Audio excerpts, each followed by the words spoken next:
Canales Comunitarios Regionales del Ecuador Asociados, SECREA, presenta Realidad Nacional. Amigos, gusto estar con ustedes como todas las semanas en el espacio de SECREA de los Canales Comunitarios y Regionales del Ecuador Asociados, un gremio que agrupa a 45 canales de televisión a nivel nacional, donde estamos canales de televisión de cobertura nacional, cobertura regional y cobertura local. En esta ocasión nos acompaña Juan Carlos Calderón. No hace falta presentarte mucho, Juan Carlos, todo el Ecuador te conoce en el campo periodístico, en el campo realmente de enfrentamiento de la libertad de expresión, de la defensa de la libertad de expresión. Y quisiéramos hacerte varias preguntas en este espacio, en este corto espacio, más bien para conocer tu experiencia, tu análisis, tu balance de lo que ha venido, de lo que estamos y cuál sería la proyección del periodismo ecuatoriano. Primero cuéntanos, ¿qué es esto de Plan B? Un proyecto que ustedes lo manejan, tú lo encabezas. ¿Qué es Plan B? Bueno, muchos saludos y gracias por la invitación. Creo que Plan B primero es una revista digital, ¿no es cierto?, que se actualiza semanalmente. La idea es construir un semanario en lo digital, aunque es complicado porque lo digital es muy rápido, hay demasiada información y nosotros buscamos con Plan B ejercer el derecho de los lectores también a leer cosas en profundidad y, digamos, periodísticamente investigadas, ¿no es cierto? Esa es la idea. Pero también es parte de la historia, creo yo, de lo que ha sido la ley de comunicación y el tema de los medios de comunicación en el Ecuador. Nosotros, parte del equipo, porque ya obviamente no está todo el equipo, o no está la mayor parte del equipo de Plan B, fuimos parte de la revista Vanguardia. Ya. La revista Vanguardia fue un semanario que se funda en el 2006, ¿no? Y desaparece más o menos en junio del 2013, deja de imprimirse. En su corta vida, la revista Vanguardia se constituyó en un referente porque además Quito no tenía una revista política, siendo la capital política del Ecuador. Quito carecía de una revista política y de investigación consolidada, fuerte y que agrupara y reflejara todos los fenómenos y los procesos que se daban en la vida política de la capital, ¿no es cierto? Y sus personajes y todo eso. Entonces se crea la revista y en una primera parte desarrolla mucha potencialidad, mucha investigación y mucha análisis político. Tuvo mucho reconocimiento, ¿no? Así es, y luego también, que estuvo en primera instancia con José Hernández como director, y luego entro yo como director en agosto del 2010, y también continuamos con el análisis, pero yo pongo por mi propia condición tal vez mucho más de énfasis en el tema de investigación periodística. Entonces, bueno, pero en el camino la revista sufre dos cosas. Uno, antes de la ley de comunicación, ¿no es cierto?, sufre un acosamiento, sufre una persecución, es 2 veces atacada, ¿no es cierto?, por el gobierno de Rafael Correa, una por orden de Pedro Delgado, creo que las 2 veces por orden de Pedro Delgado, y por razones o pretextos administrativos entra la policía a la redacción, ¿no es cierto?, somos cachados, somos registrados como delincuentes y luego a la par que el gobierno, el presidente a la cabeza, insultaba. ¿Y bajo qué argumento se dio esto? Porque hay ecuatorianos quienes estamos en medios de comunicación, sí, quienes están en el sector político, social, conocen, pero hay una gran cantidad de ecuatorianos que no saben por qué pasó eso. Mira, los pretextos, como te digo, fueron administrativos. ¿Qué significaba administrativo? En la primera ocasión, el argumento fue que la revista no había tenido la revista alquilaba un local que había sido de una empresa incautada por la AGD, ¿sí? La revista siguió ahí, en ese local, y cuando se cambia, la AGD desaparece y se cambia al fideicomiso, famoso fideicomiso que dirigía Pedro Delgado, que administraba los bienes incautados a la banca, entre ellos una casa, eso que era donde funcionaba la revista. Empieza a haber problemas para aceptar el pago, ¿no? Porque no se cambió la razón social. Y bueno, la revista siguió poniendo, la empresa que gerenciaba la revista siguió poniendo su pago en un juzgado. De buenas a primeras resolvieron que eso no era legal y que no había... Y ustedes actuando legalmente. O sea, porque si nada tienes quien te reciba el arriendo, vos tienes que pagar, tu obligación es pagar, y lo que se hizo es ponerlo en un juzgado de inquilinato. Pues de buenas a primeras el señor Pedro Delgado y compañía deciden que eso no se dieron por no recibidos los arriendos.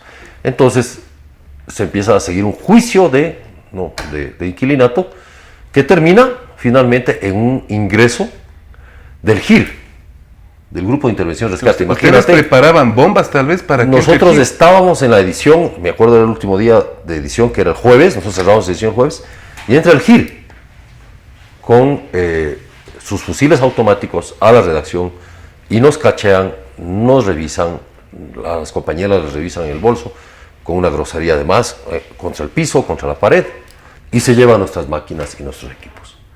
¿Qué había detrás de eso? Después relacionando la serie de denuncias que nosotros habíamos venido sacando, sobre todo una, que me parece que de alguna manera disparó esto, y es que denunciamos en la revista cómo los radares del Ecuador que controlaban el tráfico de drogas por vía aérea habían sido dañados o estaban en proceso de deterioro tal que impedía el control, pero había sido un deterioro que las autoridades no le habían parado solo. Y muchos políticos relacionaron también esa época y temporada con la salida de la base de Manta, ¿no? Básicamente. Y la otra ocasión, que es casi un año después, termina, el otro pretexto fue que la revista, fue el Ministerio de Trabajo en la otra ocasión.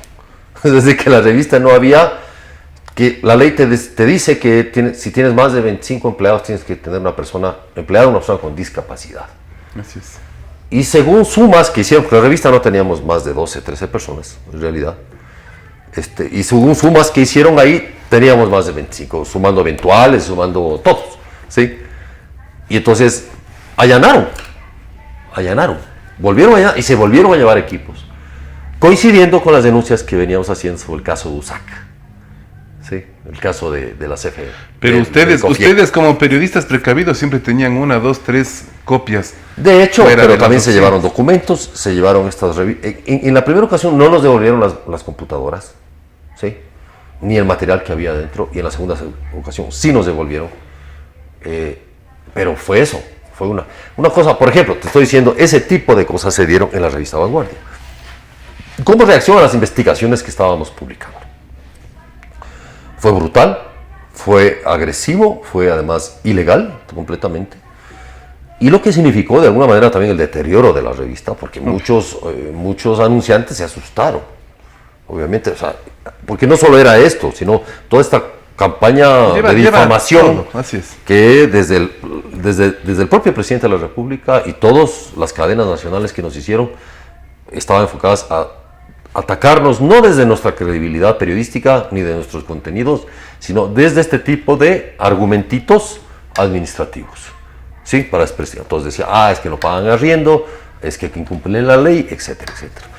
Finalmente la revista cierra, ¿sí? Y lo que sucede después es que, evidentemente, los que estábamos ahí, que somos periodistas que vivimos de nuestro trabajo, nos quedamos en la calle y resolvimos de alguna manera continuar haciendo las cosas, continuar trabajando.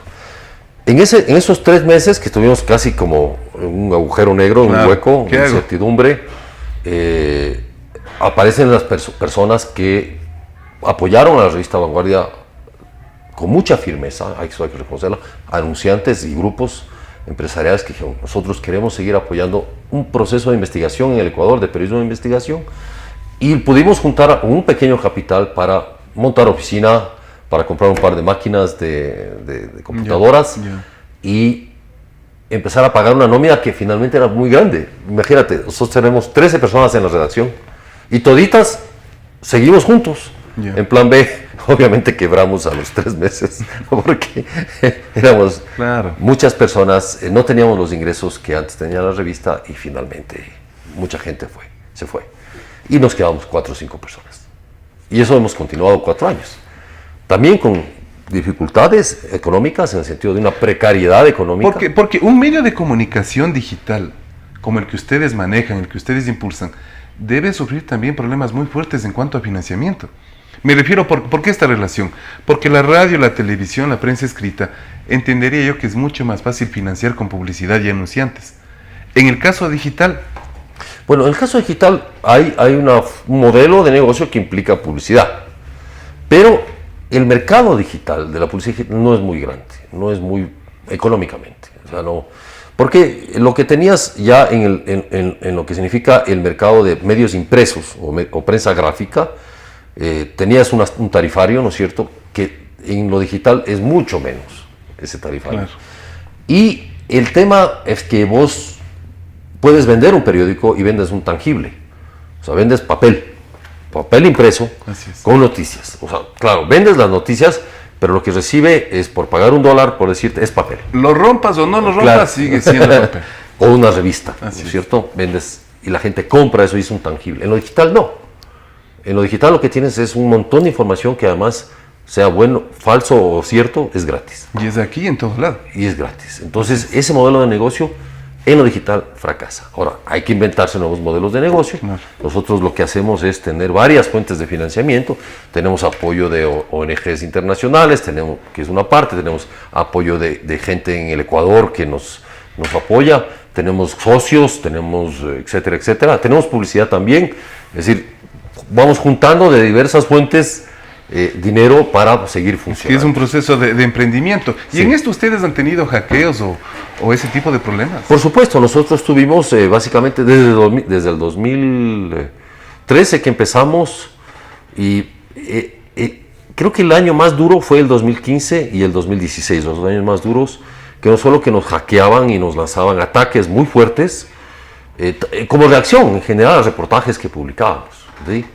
Que se llama de DDoS o de denegación de acceso, es decir, significa que te saturan tanto, a través de robots te van saturando el acceso a tu página web, a tu portal, que se colapsa. Entonces, por ejemplo, tú tienes un ancho de banda que te permite tener, por darte una cifra, 100.000 accesos, posibilidades de 100.000 accesos por minuto, por decirte. Te subían a 5 millones. O sea, te metían solicitudes de acceso, 5 millones de solicitudes de acceso en un segundo. Colapsado. Eso es lo que pasaba. Y entonces eso te trae problemas técnicos, te trae problemas, tienes que tener una persona, y es gasto además, ¿no es cierto? Porque esa persona te cobra, no es que está ahí. Nada es gratis. Y te va... Y otro tipo de ataques que tuvimos fue de ataques de copyright, o de denuncias de copyright o de propiedad intelectual en nuestros servidores que tenemos en Estados Unidos. Según la ley de Estados Unidos, la SECOM ecuatoriana, que es de un gobierno antiimperialista, revolucionario y combativo, apelaba a la ley norteamericana para hacernos demandas o denuncias de violación a leyes de propiedad intelectual de los Estados Unidos. ¿Sí? ¿En base a qué? A que el gobierno anterior, y no sé qué esté pasando hoy, pero el gobierno anterior se le ocurrió la brillantísima idea, entre comillas, de ponerle propiedad intelectual a las fotos y al rostro del presidente de la República. A muchas cosas, así es. De los al 30S, si no me equivoco, el 30S también al 30S, etcétera. Entonces, evidentemente, eso es una foto pública tomada con fotógrafos públicos, difundida por medios públicos, es un documento público.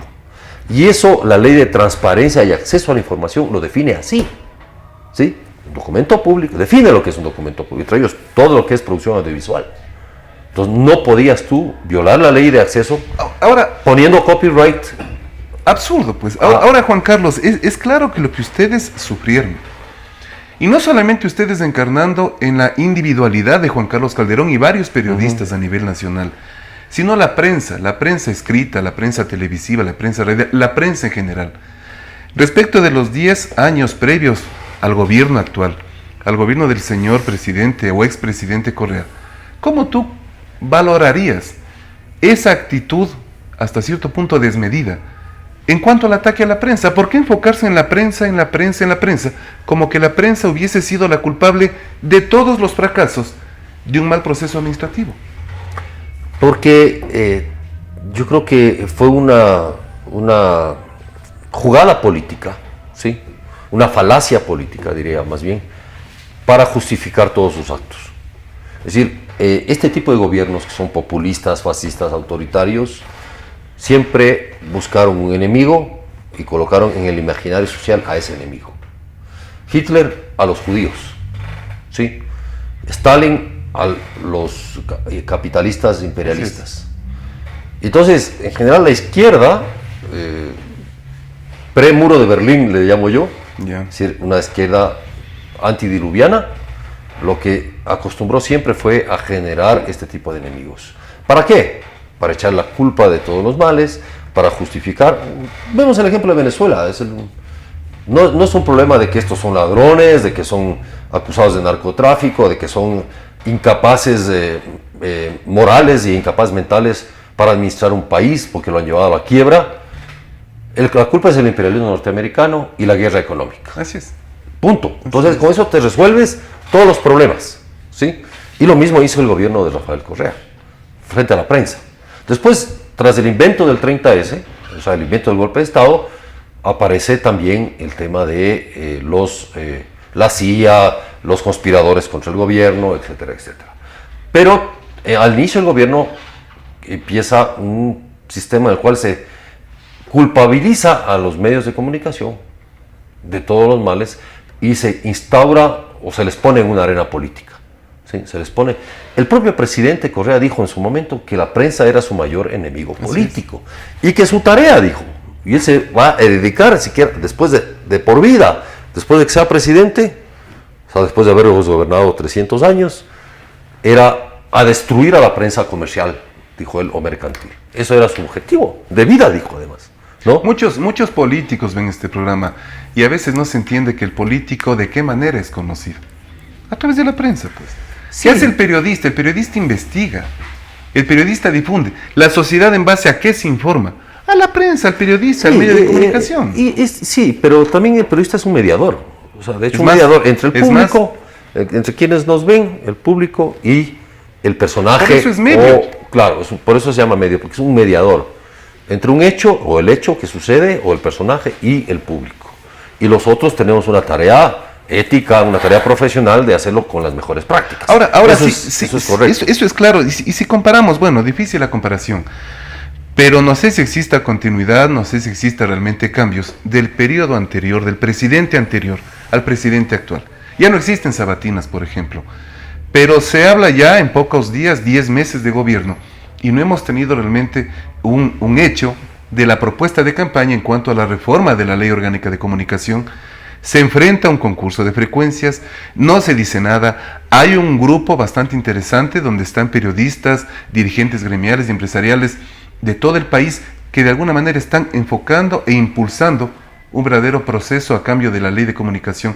¿Qué decir de eso? De lo anterior a lo actual y lo que se ve venir. A ver, lo que hizo la Ley de Comunicación fue poner a los políticos por encima de los ciudadanos a través del control de los medios, ¿sí? Eso es lo que hizo. Y tratar de generar, tomarse el relato de los hechos y además eliminar la disidencia y la crítica. Eso fue el intento de la Ley de Comunicación. Aplicada de una manera como fue aplicada por el superintendente entonces. La propia creación de la Superintendencia de Comunicación es un desfase histórico, un desfase moral, le llamaría yo, y un fracaso administrativo, como se acabó de ver. Pero solo el hecho de haber, o sea, pongamos nosotros a pensar si es que aquí se hace necesario tener tribunales para juzgar a todos los profesionales. Porque el periodismo es una profesión. Así es. Entonces, a ver, pongamos un tribunal para juzgar a los médicos, un tribunal ad hoc, fuera de la legislación natural de los ciudadanos, fuera de la justicia penal, civil, lo que sea. Y pongamos también un juzgado para juzgar a los comerciantes, y a los abogados, y a los ingenieros, y a los religiosos, etcétera, etcétera. Eso es lo que se hizo con los periodistas. Pongamos un tribunal para juzgar a periodistas y a medios de comunicación. Entonces, de manera inconstitucional, violatoria a los derechos humanos, violatoria a los compromisos internacionales que tiene el Ecuador, con el sistema interamericano de derechos humanos y el sistema de Naciones Unidas, se creó este tribunal para juzgar periodistas.